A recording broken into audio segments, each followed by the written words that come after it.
الله الرحمن الرحيم. اهلا ومرحبا بيكم في مطبخ آية تيوب. النهارده هنعمل طريقه عمل كريم شانتيه. الطريقه سهله خالص. مقاديرها: كوبايه لبن مثلج، كوبايه كريم شانتيه، كوبايه الا ربع سكر بودره. هنضيفهم مع بعض ونضرب بالمضرب الكهربائي، نخلطهم بالمضرب الكهربائي. نبدا بسم الله.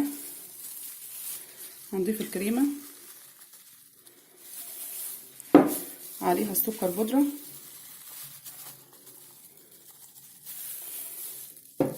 عليها كوباية اللبن المثلج او مية متلجة برضو، ده او ده. ونبدأ بالخفق بالمضرب الكهربائي. بسم الله الرحمن الرحيم.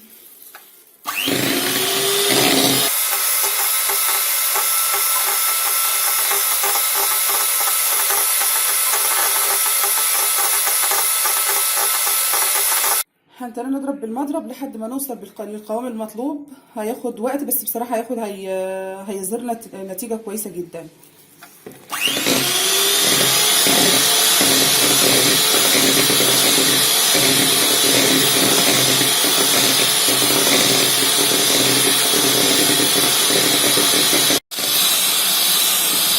القوام بدأ يتقل.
وكده وصل للقوام اللي احنا عايزينه.